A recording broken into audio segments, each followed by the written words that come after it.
자, 방금 여러분 수업을 마치고요. 출장 가기 전에 또 영상을 하나 더 올려야 될 것 같아서 녹화를 다시 켰습니다.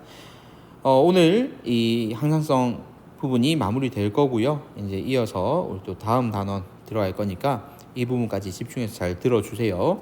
자, 2021학년도 6월에 출제된 문제고요. 9번 문제입니다. 그림은 정상인의 혈중 항이뇨 호르몬 ADH 농도에 따른 동그라미 기억을 나타낸 것인데, 이 동그라미 기억은 오줌 삼투압이 될 수도 있고 단위 시간당 오줌 생성량이 될 수도 있습니다. 우리 그래프 분석해야 되는 거 앞에서도 했었죠, 그죠? 자, 먼저 보면은 혈중 ADH의 농도가 지금 증가하니까 이 값도 따라서 증가하고 있는 비례 그래프인 걸 확인할 수 있어요. 자, ADH의 농도가 높아졌다는 얘기는 수분을 재흡수를 더 많이 한다는 얘기죠. 그러면 오줌의 삼투압은 수분이 재흡수돼 버렸으니까 높아질 거고요. 오줌의 생성량은 줄어들 거예요. 그럼 여기서는 비례 관계니까 오줌 삼투압이 되겠죠, 기억이. 자, 이제 보기 한번 확인해 볼게요. 기억입니다. ADH는 뇌하수체 후엽에서 분비된다. 이거는 여러분들 외워야 되는 부분입니다. 이 자료를 가지고 알 수는 없죠. 그래서 선생님이 기본적으로 암기를 해야 되는 부분이라고 얘기했던 거니까 반드시 기억해 줘야 여러분들 빨리 기억을 맞다라고 확인하고 넘어갈 수가 있습니다. 자, 그다음 니은 동그라미 기억, 즉 아까 확인했던 오줌 삼투압의 경우에는 니은에서 생성량이라고 했으니까 틀렸죠. 자, 그다음 디귿 콩팥에서의 단위 시간당 수분 재흡수량은 ADH의 농도가 높으면 더 많은 양을 재흡수할 거죠. 그러면 C1일 때가 작아야죠. 그러면 디귿도 틀렸으니까 기억이 정답인 1번이 되겠습니다. 자, 수능 문제라고 해서 따로 뭐 더 복잡한 자료를 주진 않았습니다. 물론 이건 모의평가긴 하지만요. 자, 다음 문제 넘어가 볼게요. 자, 이번엔 동일한 6월 모평인데요. 12번 문제입니다.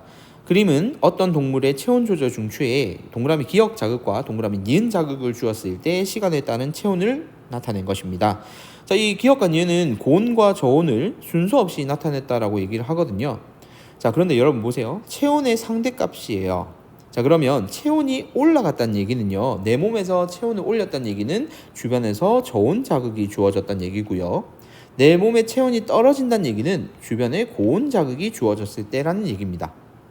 자, 그러면 보기 기억, 동그라미 기억은 저온이죠. 그래서 틀렸습니다. 자, 그다음 니은 사람의 체온 조절 중추에 고온 자극을 주게 되면 피부 근처의 혈관은 확장이 돼야죠. 확장이 돼서 열 발산량을 증가시켜줘야 체온이 떨어질 겁니다. 그래서 니은은 틀렸고요. 그럼 정답은 일단 디귿일 텐데, 디귿 사람의 체온 조절 중추는 시상하부이다 맞습니다. 정답은 3번이 되겠죠.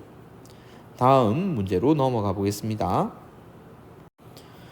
자, 9월 문제입니다. 6월 달에도 두 문제 출제됐죠. 9월 달에도 두 문제가 출제됐고요. 수능 때도 두 문제가 출제됩니다. 이 단어만 여러분들이 잘 학습하고 있어도 두 문제씩은 맞춘다는 얘기입니다.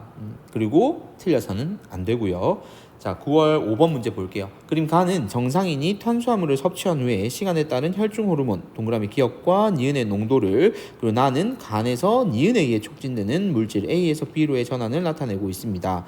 자, 우리는 사실 여기에서 뭐 뒤에 있는 글자를 다 안 읽어도 되겠죠. 인슐린과 글루카곤에 대한 얘기일 거고, 이게 어떤 거인지에 따라서 포도당과 글리코젠이 순서가 결정될 거니까요. 자, 탄수화물을 섭취하고 난 이후에 증가하는 동그라미 기억의 경우에는 인슐린이죠. 그에 비해서 탄수화물 섭취 전이 더 높은 게 글루카곤입니다. 그런데 니은에 의해서 촉진된다고 했거든요. 그러면 니은은 글루카곤이니까, 자, 글루카곤은 뭐로 전환시키는 거죠? 글리코젠을 포도당으로 전환시키는 겁니다. 이제 우리는 이 자료를 바로 해석을 끝낸 상태예요. 자, 보기 기억. B는 글리코젠이다. 자, 포도당이죠. 그래서 기억 틀렸고요. 그 다음 니은 혈중 포도당 농도는 T1일 때가 T2일 때보다 낮다라고 되어 있는데요. 자, T1일 때 이미 포도당의 농도가 지금 탄수화물 섭취 후에 높아졌잖아요. 그래서 인슐린이 이 포도당 수치를 낮추기 위해서 농도가 점점 높아지고 있는 거고요. 그래서 T1일 때가 더 높죠. 그러면 니은도 틀린 설명이 되겠습니다. 자, 그다음 디귿이요. 동그라미 기억과 동그라미 니은, 즉 인슐린과 글루카곤은 혈중 포도당 농도 조절에 기량적으로 서로 반대되게 작용하고 있죠. 그래서 정답은 2번이 되겠습니다. 자, 다음 문제 넘어가 볼게요. 자, 13번 문제고요. 그림은 사람의 시상하부에 설정된 온도가 변화함에 따른 체온 변화를 나타내고 있습니다. 시상하부에 설정된 온도는 열 발산량과 열 발생량을 변화시켜서 체온을 조절하는 데 기준이 되는 온도입니다. 자, 이제 바로 보기 넘어가 볼게요. 자, 시상하부에 설정된 온도가 체온보다 낮아지게 되면요. 그렇게 되면 체온은 내려가게 되겠죠. 그래서 맞고요. 자, 여기를 보면 됩니다. 설정된 온도가 점선이니까 낮아지니까 체온도 떨어지는 거 보이죠?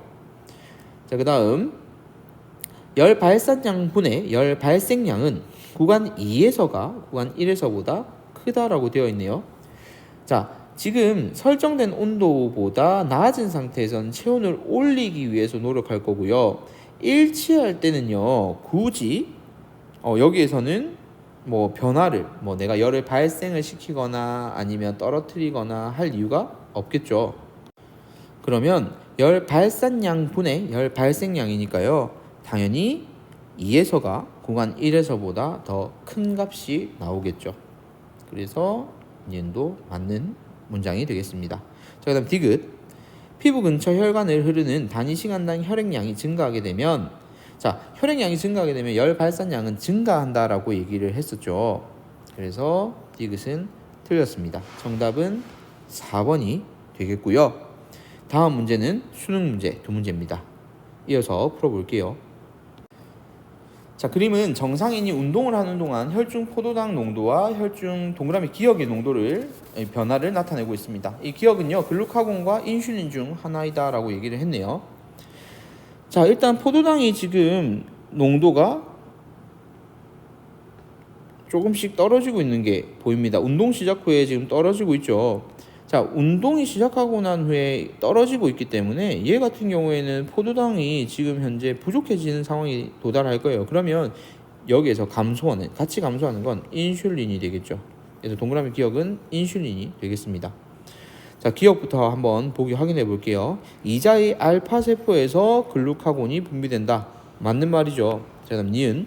동그라미 기억, 즉 인슐린은 세포로의 포도당 흡수를 촉진해서 더 빨리 소비하게 하고, 그러면 니은도 맞는 문장이 확인됐습니다.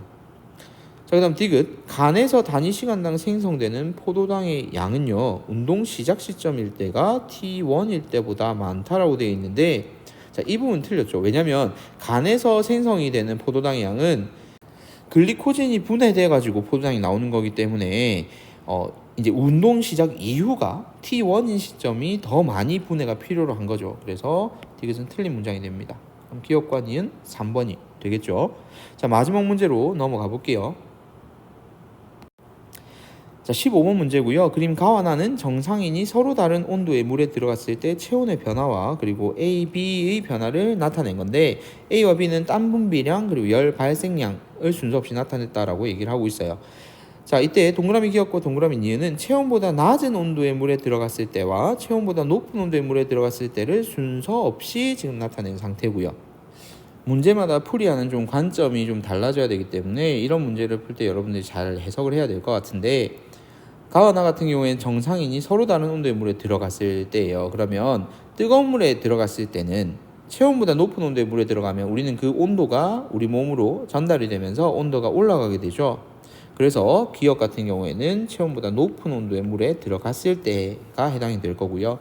니은 같은 경우에는 떨어지니까 낮은 온도의 물에 들어가면 우리 체온도 떨어지게 됩니다. 그래서 이 두 개 기억과 니은을 여러분들 이렇게 해석을 해주셔야 되고요. 자, 그러면 이제 이 자료를 보고 여러분들 밑에 있는 그래프를 보고 A하고 B를 찾아야 되겠죠. 높은 온도의 물에 들어가게 되면요, 우리 몸에서는 땀 분비량이 증가하게 되겠죠. 더우니까요. 그래서 A가 땀 분비량이 될 거고요. 자, 낮은 온도에 들어간 우리 몸에서는 열을 더 내서 내 체온을 올리려고 하겠죠. 그래서 B는 열 발생량이 될 겁니다. 자, 이제 보기 확인해 볼게요. 기억. 동그라미 기억은 체온보다 낮은 온도의 물에 들어갔을 때이다. 틀린 문장이죠. 자, 니은. 열 발생량은 구간 1에서가 구간 2에서보다 많다라고 되어 있습니다. 자, 열 발생량은 B니까요. 요거하고 요거 확인해 보면 되겠죠. 구간 1에서가 더 적죠.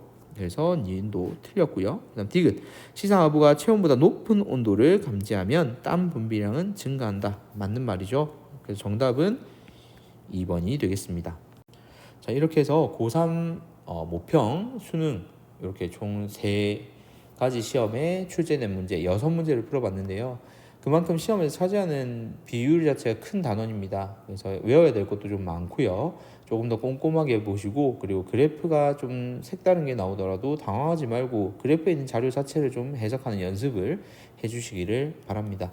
일단 오늘 이렇게 2강이 업로드가 될 거고요. 이후에 이어서 이제 우리 다음 단원 내용도 학습지에서 다루도록 하겠습니다. 이상입니다.